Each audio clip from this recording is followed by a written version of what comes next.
So guys movie की starting होती है जहां पूरी पृथ्वी पे ग्लोबल वार्मिंग के कारण बहुत ही ज्यादा प्रॉब्लम्स क्रिएट होने लग गई हैं। सारे के सारे पेड़ पौधे नष्ट होते जा रहे हैं और साथ ही वाटर पॉल्यूशन के कारण सारी मछलियां मरती जा रही हैं। वहीं दूसरी तरफ कुछ साइंटिस्ट समुद्र में सोनार डिवाइस को लॉन्च करते हैं जिसकी फ्रीक्वेंसी इतनी ज्यादा थी कि सारी मछलियां उस डिवाइस से दूर भाग जाती हैं। सो वहीं दूसरी तरफ एक बंदा जो कि अपने घर को म्यूजियम बनाकर बैठा था, वो कुछ टूरिस्ट को उल्लू बना रहा था, जो कि लोगों को टीरेक्स दिखाकर ये कह रहा था कि उसने उस टीरेक्स से एक छिपकली बनाई है ताकि वो इस म्यूजियम में फिट हो सके। साथ ही गाइस वो उन्हें ये भी कहता है कि आज वो उन्हें एक ऐसा टाइगर दिखाएगा जिसकी प्रजाति विलुप्त हो चुकी है, जहां वो उन्हें अपना पालतू डॉगी दिखाता है जिसे कि उसने टाइगर का पेंट करके रखा हुआ था, जो कि काफी ज्यादा फनी भी लग रहा था। फिर वो वहाँ पे रखी हुई एक डॉल को मरमेड बोलता है जिससे कि वहाँ खड़े सारे लोगों को बहुत ज्यादा गुस्सा आने लग जाता है और वो सब उससे अपना पैसा वापस मांगने लगते हैं। वो बंदा उन्हें एक बाथटब दिखाता है जिसमें से वो खुद ही एक मरमेड का गेटअप लेकर बाहर आता है, जो कि काफी ज्यादा अजीब लग रहा था। वहाँ के लोग उसे देखकर भड़क जाते हैं और उसे बहुत मारते हैं। सो दोस्तों अब सीन यहाँ से शिफ्ट होता है और दिखाया जाता है कि कुछ बिजनेसमैन ग्रीन गोल्फ के लिए बोली लगा रहे थे, जहाँ रूलन नाम की बिजनेस वुमन के सामने ड्यूक नाम का बंदा ज्यादा बोली लगाकर उस जगह को खरीद लेता है। सो अब इसी खुशी को सेलिब्रेट करने के लिए वो रात को एक डिनर पार्टी रखता है और इसमें सारे बिजनेसमैन दोस्तों को बुलाता है, जहां वो उन सबको अपना ग्रीन गोल्फ का मॉडल दिखाता है, जहां चैंग उसका मजाक उड़ाते हुए कहता है कि ग्रीन गोल्फ एक कंजर्वेशन एरिया है और इसलिए वहां तुम कोई भी प्रोजेक्ट स्टार्ट नहीं कर सकते। लेकिन फिर लियो उसे गवर्नमेंट द्वारा परमिशन वाला लेटर दिखाता है जिससे कि वो लैंड पे कुछ भी बना सकता है और ये देखकर चैंग बहुत ज्यादा चिढ़ जाता है और फिर वहाँ से जाने लगता है लुक, जहाँ लुक उसे रोकने की कोशिश कर रहा था लेकिन वो नहीं रुकता और वो अपने जेट को बांधने लग जाता है। लेकिन ल्यू जैसे ही शैंपेन की बोतल को खोलता है उसका कैप जाकर उसके कंट्रोल बटन पे लग जाता है, जहाँ वो इधर उधर उड़ के गिरने लग जाता है और साथ ही काफी सारी चीजों का नुकसान करता है और इस बेचारे का खुद का ही मजाक बन जाता है। फिर रूलर और उसके अंकल रिच ल्यू से ग्रीन गोल्फ प्रोजेक्ट पे मिलकर काम करने की बात करते हैं, लेकिन वो उन्हें इग्नोर मारकर बाहर चला जाता है और कुछ लड़कियों के बीच में जाके बैठ जाता है, जहाँ रूलन आती है और उसे इम्प्रेस करने के लिए अपनी 1 करोड़ की घड़ी को पानी में डालकर ये कहती है कि जो भी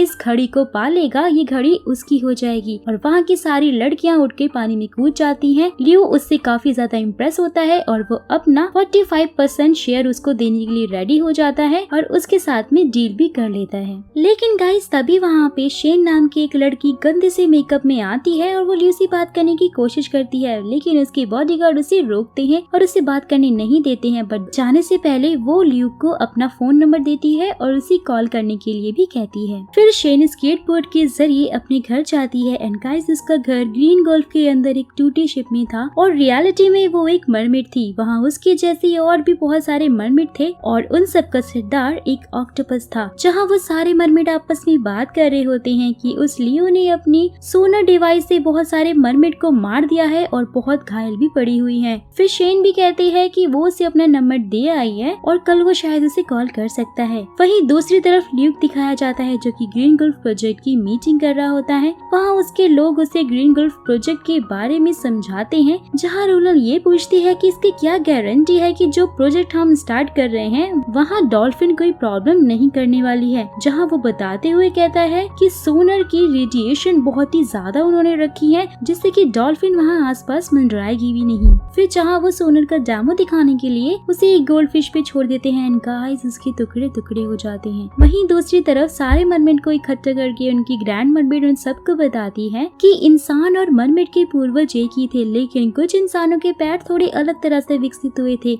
जिस कारण से वो समुद्र में जाकर रहने लग गए थे और फिर उन्हें मरमेड कहा गया था। लेकिन इंसानों ने हमेशा अपने फायदे के लिए मरमेड की जान ली, यही कारण है कि मरमेड को छुपकर रहना पड़ता है। जहाँ ग्रैंड मरमेड पानी से बहुत सारी पिक्चर्स बना के उन्हें ये सब कुछ समझा रही होती हैं कि सोनर डिवाइस के लगाने से उस शिप के आसपास बहुत सारे मरमेड फंस गए थे जिस कारण से वो मर गए और वहाँ से वापस भी नहीं आ पाए। फिर उन लोगों ने मिलकर डिसाइड किया था कि वो लोग शैन को ट्रेन करेंगे, क्योंकि शैन इंसानों की दुनिया में राशन लेने के लिए जाती रहती थी, जहाँ वो लुक को अपने प्यार और सुंदरता की जाल में फंसाएगी। फिर वो लोग लुक को जहर देकर मार देंगे ताकि सारे के सारे मरमेड अपनी जिंदगी अच्छे से जी सके। जहाँ ग्रैंड मरमेड ड्रामा दिखाने के लिए ऑक्टोपस को जहर का तीर मारती है और उसके बाद वो जहर को खत्म करने के लिए शराब पी लेता है जिससे कि जहर पूरी तरह से खत्म हो जाता है। फिर वहीं दूसरी तरफ लूक के लोग उसे बताते हैं कि उन्होंने ग्रीन गोल्फ में एक अलग ही प्रजाति की रेडिएशन को महसूस किया है। हाँ, उसके बाद लियू और रोलन साथ में रोमांस करने लग जाते हैं, लेकिन बीच में रोलन उससे शैन के बारे में पूछती है और मजाक में उसके साथ उसका नाम जोड़ने लग जाती है, जिससे कि उसको काफी ज्यादा गुस्सा आता है और वो उससे नाराज हो जाता है। फिर उससे शैन का दिया हुआ नंबर याद आता है और वो उसे कॉल करके अपने पास मिलने के लिए बुलाता है, जहाँ शेन सच धज कर बहुत ही अच्छे से रेडी होकर बाहर खड़ी होती है और बाकी के मरमेड और ऑक्टोपस हथियार लेकर घर में ही छुपे हुए होते हैं। लेकिन शैन को लेने के लिए लियू नहीं बल्कि उसके बॉडीगार्ड आते हैं और वो शैन को गाड़ी में बिठाकर लेके जाने लग जाते हैं। जहाँ पहुंचकर शेन एक जगह पे बैठ जाती है, उसको पानी दिया जाता है। वहाँ वो एक ग्लास में चुपके से वही जहर मिला देती है, जहाँ सिक्योरिटी उसे पानी पीने के लिए देती है, लेकिन जहर वाला पानी सिक्योरिटी चीफ खुद पी लेता है, जिससे कि उस पे जहर का असर होने लग जाता है। उसके मुंह से झाग आने लग जाते हैं, वो बेचारा बेहोश हो जाता है। जहाँ शेन जहर को काटने के लिए वहाँ रखी दारू उठाकर उसे पिला देती है और वो बच जाता है और फिर वो वहाँ से भाग जाती है और भागकर वो ल्यूक के रूम में घुस जाती है और बार वो उसे किसी न किसी तरह से मारने की कोशिश करती है, लेकिन स्टिल वो खुद को ही चोट पहुँचा रही थी। फाइनली वो उसे मारने ही वाली थी कि वहीं ल्यूक अपनी गोल्फ स्टिक से गलती से उसे मार देता है, जिससे कि वो बेहोश हो जाती है। साथ ही इन सभी उसका मेकअप भी बहुत ही ज्यादा बिगड़ चुका था, वो बहुत बुरी लगने लग जाती है। जैसे ही उसे होश आता है वो अपने सामने लूक को देखती है, जो कि उसे पैसे देकर यहाँ से जाने के लिए कहता है, लेकिन शैन पैसों को लेने के लिए मना करते हुए कहती है कि उसे चिकन खाना है और वो वहाँ पे जोर से चिल्लाने लग जाती है। जहाँ उसको चिल्लाते हुए देखकर ल्यूक को उसके साथ जाना ही पड़ता है। वहाँ शॉप पे पहुंचकर वो चिकन खाने लग जाती है और वो ल्यूक को भी ऑफर करती है, लेकिन वो कहता है कि वो सिर्फ 5 स्टार होटल्स में ही खाता है, जहाँ वो उसे खाने के लिए मना लेती है। और फिर वो अपनी बचपन की स्टोरी उसे बता रहा होता है कि बचपन में वो इतना ज्यादा गरीब था कि चिकन का एक पीस उसके घर के सारे मेंबर्स खाते थे। वो काफी ज्यादा इमोशनल हो जाता है और रोने लग जाता है। साथ ही वो कहता है कि फिर उसने डिसाइड किया था कि वो इतना ज्यादा अमीर बनेगा कि उसको कभी पैसों की जरूरत ही नहीं पड़ेगी। जहाँ वो बहुत सारी बातें करते हैं, उनमें आपस में काफी अच्छी दोस्ती भी हो जाती है। फिर उसके बाद लूक उससे ब्लैंक चेक देकर वहाँ से जाने लग जाता है, लेकिन शैन उसके चेक को आग में जला देती है, जिससे कि लूक बहुत शॉक होता है कि उसने ऐसा क्यों किया और वो उससे बात करता है। जहाँ शैन उसे कहती है कि वो उसे पसंद करने लग गई है और उसके बाद फिर दोनों लोग जाके घूमते हैं, फिरते हैं और बहुत सारे झूलों में झूलते हैं, जहाँ वो काफी सारा टाइम स्पेंड करते हैं और शायद वो एक दूसरे को पसंद भी करने लग जाते हैं, क्योंकि रात को जब ल्यूक उसको घर पे छोड़ने के लिए जाता है उसका हाथ पकड़ के, तो उसके घर पे ऑक्टोपस और मरमेड सब उसका वेट कर रहे थे कि जैसे ही वो आएगा वो सब उसको मिलकर मार देंगे। जहाँ घर के पास पहुंचकर शेन उससे पूछती है कि अगर ये उसकी जिंदगी के आखिरी पल हो तो वो क्या चाहेगा। जहाँ वो कहता है कि वो सिर्फ शेन को देखना ही पसंद करेगा। जहाँ शेन अपने क्लोथ रिमूव करती है और उसे कहती है कि अब तो तुमने देख लिया, अब तुम जाओ यहाँ से। जहाँ लूक कहता है कि तुम मुझे गलत समझ रही हो, मैं तुम्हारी रूह को देखना चाहता हूँ, मैं तुम्हें काफी पसंद करने लगा हूँ और शायद प्यार भी करने लगा हूँ। शेन उससे काफी ज्यादा इम्प्रेस हो जाती है और उसे घर में ना बुलाकर बाहर से ही जल्दी से उसे भगाकर दरवाजा बंद कर देती है, ताकि ऑक्टोपस उसे ना मार पाए। जैसे ही वो अंदर जाती है, ऑक्टोपस से साफ साफ कह देती है कि ये उससे नहीं हो पाएगा। नेक्स्ट डे फिर से लूक उसे कॉल करके मिलने के लिए बुलाता है और इस बार ऑक्टोपस भी उसके साथ जाता है ताकि वो वहीं पे उसे मार सके। वो उसका शेफ बनकर जाता है, जहाँ ऑक्टोपस भी काफी अच्छे से ड्रेसअप होकर गया हुआ था, लेकिन स्टिल उसके टेंटिकल्स लूक के बॉडीगार्ड देख लेते हैं। जहाँ वो कहता है कि वो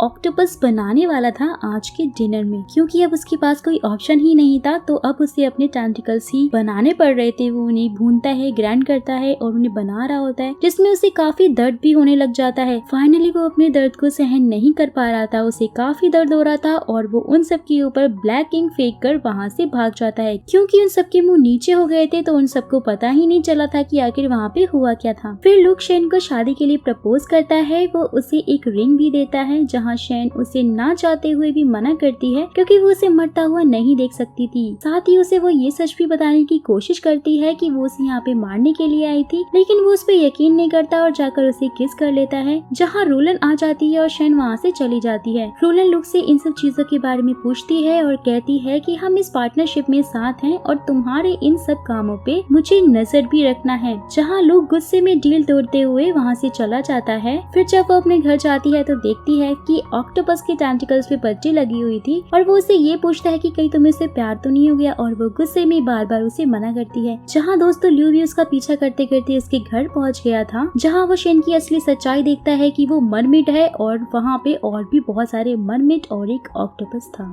जहाँ दोस्तों ऑक्टोपस उसे पकड़ लेता है और वो उसे मारते हुए कहता है कि तुम्हारी वजह से हमारे बहुत सारे मरमेड मर गए हैं और तुम्हारे सोनर डिवाइस के कारण ही हम लोग बाहर नहीं निकल पा रहे हैं और अब तुम्हें मरना ही होगा। वो चाकू निकालकर उसे मारने ही वाला था, लेकिन तभी पीछे से शेन ऑक्टोपस का एक टेंटिकल काट देती है और वो वहाँ से ल्यू को भागने के लिए कहती है क्योंकि वो अपने प्यार को बचाना चाहती थी। फिर वहाँ से भागकर ल्यूक पुलिस स्टेशन जाता है और उन सब के बारे में बताता है, लेकिन वो लोग उसका यकीन नहीं करते, उल्टा उसका मजाक बनाने लग जाते हैं। जिसके बाद वो ये सब को चैंग के साथ में डिस्कस करता है और वो भी उसे ये कहता है कि उसे एक साइकियाट्रिस्ट को दिखाना चाहिए। रूलन आती है और वो उससे गले मिलता है। दूसरी तरफ ऑक्टोपस शेन से बहुत ज्यादा गुस्से में था क्योंकि उसने उन सबको धोखा दिया था, लेकिन ग्रैंड मरमेड उन सबको समझाते हुए कहती है कि प्यार कोई कानून नहीं देखता। 600 साल पहले भी एक मरमेड और इंसान ने प्यार किया था, जिसकी बदौलत मरमेड इंसानों से बाल बाल बचे थे, नहीं तो मरमेड का तो कोई नामो निशान ही नहीं रह गया होता। वही दूसरी तरफ ल्यू रूलन के साथ में होता है और उसे कंप्यूटर में मरमेड के बारे में बता रहा होता है, उनको दिखा रहा होता है कि उनकी कंपनी ने कितनी डॉलफिश को मार दिया है। जहाँ ये सब देखकर उसे बहुत रिग्रेट फील हो रहा था और बहुत बुरा भी लग रहा था। वो रूलन को छोड़कर वहाँ से तुरंत जाता है और सोनर की रेडिएशंस को अपने ऊपर चेक करता है। जहाँ वो उसकी 10th रेडिएशन को भी नहीं झेल पाता, वहाँ पे उसे वॉमिट हो जाती है, जिसके बाद वो सभी सोनर को बंद करने का आदेश देता है, लेकिन वहाँ पे लोग उसकी बात नहीं सुनते हैं कि तभी रूरल वहाँ पे आती है और सोनर को बंद करने के लिए कहती है, क्योंकि ये सब उसकी इजाजत के बिना मुमकिन नहीं था, क्योंकि वो भी उस कंपनी में 45 शेयर की ऑनर थी। जहाँ ल्यूक उसे थैंक्स बोलता है और वो भी अपनी चिकनी चुपड़ी बातों में उससे सोनर को बंद करने का कारण पूछती है। वहाँ वो कहता है कि शेन एक मरमिट है और उसके जैसे और भी बहुत सारे मरमिट हैं जो कि सोनर से मर रहे हैं और वो सब ग्रीन गुल्फ के एक छोटे से टूटे हुए शिप में रहते हैं, तो इसलिए हमें सोनर को बंद कर देना चाहिए। जहाँ ये सब कुछ सुनकर वहाँ से बहुत ही ज्यादा एक्साइटेड होकर रूरल एक सीक्रेट लैब में जाती है। फिर गाइस रूरल उसे बताती है कि उसने ग्रीन गुल्फ के बारे में उससे डील इसलिए की थी क्योंकि उन्होंने इस एरिया में 2 मरमिट देखे थे, लेकिन वो बिल्कुल ही पूरी तरह से मरे हुए और गले हुए थे। सो वो इस एरिया में और भी ज्यादा मरमिट को ढूंढकर उनका डीएनए यूज करके बायोमेट्रिक फार्मेसी में धमाका मचाना चाहते थे। सो इसलिए उन्होंने इस प्रोजेक्ट में करोड़ों रुपए इन्वेस्ट किए थे। फिर वो उसे कहती है कि थैंक यू सो मच तुम्हारा उनका एड्रेस बताने के लिए, और वो अपने आदमियों को उनके इलाके में मरमिट को जिंदा या फिर मुर्दा पकड़ने के लिए भेजती है। ये सुनकर ल्यूक बहुत ज्यादा शॉक हो जाता है और वो मना करता है ऐसा करने के लिए, लेकिन वो उसकी बात नहीं सुनती है और रूरल अपनी पूरी फौज के साथ में मरमिट पर हमला करने के लिए निकल जाती है। वही लूक भी चैंग की गाड़ी से वहाँ पे जा रहा होता है, लेकिन वो ट्रैफिक में फंस जाता है। वही रूलन के याद में बहुत सारी मरमिट को गोलियों से भून देते हैं और वो उन पे हमला करके उन्हें बहुत ही बेरहमी से मारने लग जाते हैं। जहाँ उनकी ग्रैंड मरमिट उनकी हेल्प करती है और वो पानी से एक समुद्री तूफान लेकर आती है, जिससे कि उसके कुछ आदमी मर जाते हैं कि लास्ट में गोली लगने की वजह से वो भी मारी जाती हैं। शेन वहाँ से समुद्र में जाने लग जाती है, लेकिन रूनल के बंदे उसे पीछे से जाल फेंक कर पकड़ लेते हैं, जहाँ वो बहुत बुरी तरह से घायल हो गई थी और वो नदी के किनारे पानी के बाहर आ जाती है, जहाँ पे रूलन आती है और उस पर गोलियां चलाने के लिए कहती है। लेकिन गाइस तभी लूक वहाँ पे चैंग का जेट पहन कर आ जाता है और वो शेन को उठाकर लेके जाने लग जाता है, जहाँ उसके बंदे लूक पर गोली चलाने के लिए मना करते हैं क्योंकि उससे ल्यूक को भी चोट लग सकती थी, लेकिन रूलन उनसे गन छीन लेती है और वो लूक पर गोलियां चला देती है, जिससे कि वो काफी ज्यादा जख्मी हो जाता है और घायल हो जाता है। लेकिन स्टिल वो शेन को उठाकर समुद्र में फेंक देता है ताकि उसकी जान बच जाए। कि तभी वहाँ पे पुलिस भी आ जाती है और जहाँ वो रूलर उसके साथी को गिरफ्तार करके ले जाते हैं। सीन यहाँ से शिफ्ट होता है और कुछ दिन बाद दिखाया जाता है जहाँ एक स्टूडेंट एनवायरनमेंट को बचाने के लिए सर्वे कर रहा था। साथ ही वो उससे ये भी पूछता है कि आपने सोनर डिवाइस को क्यों बंद करवाया था और आपने अपने सारे पैसे एनवायरनमेंट को बचाने के लिए क्यों दे दिए थे, जिस पर ल्यूक कहता है कि सोनर डिवाइस एनवायरनमेंट के लिए बहुत ही ज्यादा खतरनाक थी। साथ ही वो कहता है कि अगर ये एनवायरनमेंट ही नहीं रहेगा तो हमारी आने वाली जनरेशन कैसे जिएगी, तो एनवायरनमेंट की रक्षा करना हमारा फर्ज है। और फिर वो स्टूडेंट से मरमिट के बारे में पूछता है, जहाँ ल्यूक हंसकर कहता है कि मरमिट जैसा कुछ भी नहीं होता, ये सब सिर्फ किस्से और कहानियों में ही अच्छे लगते हैं। जहाँ उसकी वाइफ भी आ जाती है एंड गाइस वो कोई और नहीं बल्कि शेन ही थी। जी हाँ दोस्तों, उन दोनों ने शादी कर ली थी और वो बहुत ही प्यार से समुद्र के किनारे पे रह रहे थे, जहाँ वो भी उसकी बात का समर्थन करती है और दोनों ही ऐसी बातें करने लग जाते हैं। सो गाइस इसी हैप्पी एंडिंग के साथ इस मरमिट मूवी का भी द एंड होता है। आई होप आपको एक्सप्लेनेशन अच्छा लगा होगा, और साथ ही अगर आप ऐसे ही इंटरेस्टिंग वीडियो और देखना चाहते हैं और मेरे चैनल पे नए हैं तो फटाक से जाइए चैनल को सब्सक्राइब कीजिए। और हाँ दोस्तों, अगर आपको वीडियो अच्छा लगा तो लाइक करना और कमेंट कमेंट करना बिल्कुल भी मत भूलिएगा। फिर मुलाकात होगी आपसे एक ऐसी इंटरेस्टिंग वीडियो के साथ, तब तक के लिए take care and bye bye.